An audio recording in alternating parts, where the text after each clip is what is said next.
നമസ്കാരം, welcome to digital planet. South east central റെയിൽവേയുടെ നാഗ്പൂർ ഡിവിഷനിലും വർക്ക്ഷോപ്പ് മോട്ടി ബാഗിലുമായി അപ്രന്റീസ്ഷിപ്പ് ഒഴിവുകൾക്കായുള്ള പുതിയ നോട്ടിഫിക്കേഷൻ പുറത്തിറക്കിയിട്ടുണ്ട്. അതിന്റെ ഡീറ്റെയിൽസ് നമുക്ക് ഇന്നത്തെ വീഡിയോയിൽ നോക്കാം. അപ്പോൾ അപേക്ഷ സ്വീകരിക്കുന്ന ലാസ്റ്റ് ഡേറ്റ് മെയ് 4 രാത്രി 11:59 വരെ നേരിട്ടുണ്ട്. അപ്പോൾ അപേക്ഷിക്കേണ്ടത് അപ്രന്റീസ്ഷിപ്പ് പോർട്ടലായ www.apprenticeshipindia.gov.in എന്ന വെബ്സൈറ്റ് വഴിയാണ്. നാഗ്പൂർ ഡിവിഷനിലുള്ള പ്രധാന ഒഴിവുകൾ നോക്കാം. നാഗ്പൂർ ഡിവിഷനിൽ മാത്രം 919 ഒഴിവുകളുണ്ട്. അതിലെ ട്രേഡുകൾ സ്കോപ്പ 253 ഒഴിവ്, electronics mechanic 110, fitter 66, plumber 52, electrician 25, painter, wireman, welder, carpenter, stenographer, upholster തുടങ്ങിയ മറ്റു പല ട്രേഡുകളും ഉൾപ്പെടുന്നുണ്ട്.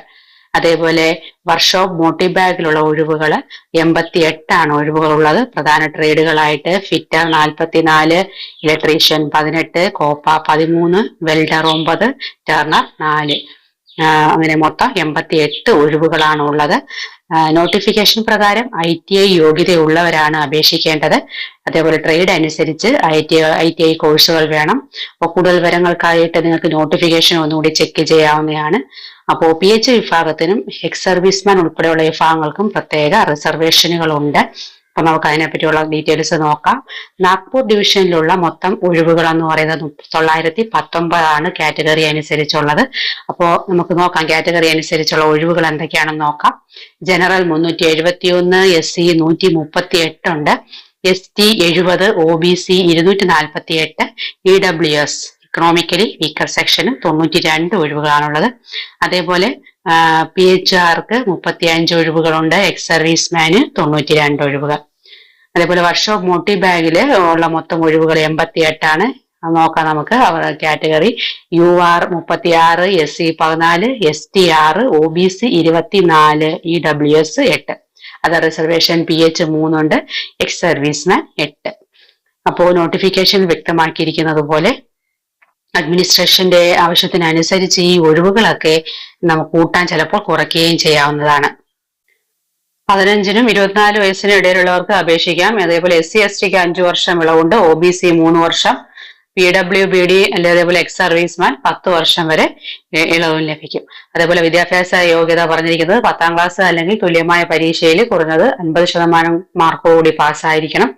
അതോടൊപ്പം national council four vocational training മുഖേന നൽകിയ ITI സർട്ടിഫിക്കറ്റ് അതാത് ട്രേഡുകളിൽ ഉണ്ടായിരിക്കണം. അപ്പോൾ അപേക്ഷകർ 10ാം ക്ലാസ്സിന്റെ ITI മാർക്കുകളും നിർബന്ധമായും കൊടുക്കുക. അതേപോലെ സെലക്ഷൻ പ്രോസസ്സ് എന്ന് പറയുന്നത് മെറിറ്റ് ലിസ്റ്റിന്റെ അടിസ്ഥാനത്തിലായിരിക്കും. പിന്നെ അതേപോലെ 10ാം ക്ലാസ് മാർക്കും നമ്മുടെ ITI മാർക്കും ചേർത്തുള്ള പെർസെന്റേജ് അടിസ്ഥാനമാക്കിയാണ് ലിസ്റ്റ് തയ്യാറാക്കുന്നത്. ഇപ്പോൾ ട്രെയിനിങ്ങും സ്റ്റൈഫണ്ടും പറഞ്ഞിട്ടുണ്ട്. ട്രെയിനിങ് സെൻട്രൽ അപ്രന്റീസ്ഷിപ്പ് കൗൺസിൽ നിശ്ചയിച്ച സിലബസിന്റെ അടിസ്ഥാനത്തിലായിരിക്കും നടത്തുക. അതേപോലെ 2 വർഷം ദൈർഘ്യമുള്ള ITI കോഴ്സ് ഉള്ളവർക്ക് മാസം 850 രൂപ സ്റ്റൈഫണ്ടായിട്ട് ലഭിക്കും. 1 വർഷം ദൈർഘ്യമുള്ള ITI കോഴ്സ് ഉള്ളവർക്ക് മാസം 7700 ലഭിക്കുക. ട്രെയിനിങ് കാലാവധി എന്ന് പറയുന്നത് 1 വർഷം മാത്രമാണ്. അതേപോലെ തെരഞ്ഞെടുക്കപ്പെട്ട കാൻഡിഡേറ്റ്സ് ഡോക്യുമെന്റ് വെരിഫിക്കേഷൻ സമയത്ത് ഗസറ്റഡ് മെഡിക്കൽ ഓഫീസർ സാക്ഷ്യപ്പെടുത്തിയ മെഡിക്കൽ സർട്ടിഫിക്കറ്റ് സമർപ്പിക്കേണ്ടി വരും. സർട്ടിഫിക്കറ്റ് സെൻട്രൽ അല്ലെങ്കിൽ സ്റ്റേറ്റ് ആശുപത്രിയിൽ അസിസ്റ്റന്റ് സർജൻ റാങ്കിൽ താഴെയല്ലാത്ത ഡോക്ടർ നൽകിയ സർട്ടിഫിക്കറ്റ് ആയിരിക്കണം.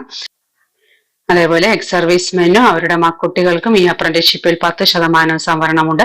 ഈ സംവരണം ലഭിക്കാനായിട്ട് ഡിസ്ചാർജ് സർട്ടിഫിക്കറ്റ് എക്സ് സർവീസ്മെൻ ഹാജരാക്കുക. കുട്ടികൾക്ക് സംവരണം വേണമെങ്കിൽ അവരുടെ അമ്മയോ അച്ഛനോ സൈനികരാണെന്ന് തെളിയിക്കുന്ന സർട്ടിഫിക്കറ്റ് ഹാജരാക്കേണ്ടി വരും.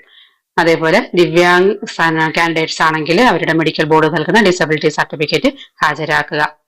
അപ്പോൾ അപേക്ഷ ഓൺലൈൻ വഴി സമർപ്പിക്കുക. www.apprenticeshipindia.gov.in എന്ന വെബ്സൈറ്റിലൂടെയാണ് സമർപ്പിക്കേണ്ടത്. ITI മാർക്കും 10ാം ക്ലാസ് മാർക്കും ഒക്കെ നൽകുക. അതേപോലെ engineering graduates and diploma holders ഇവർക്ക് അപ്രന്റീസ്ഷിപ്പിനായിട്ട് അപേക്ഷിക്കാനായിട്ട് സാധിക്കില്ല. അപ്പോൾ ഇത്രയും കാര്യങ്ങളൊക്കെ അപേക്ഷിക്കുന്നതിന് മുമ്പ് ശ്രദ്ധിക്കുക.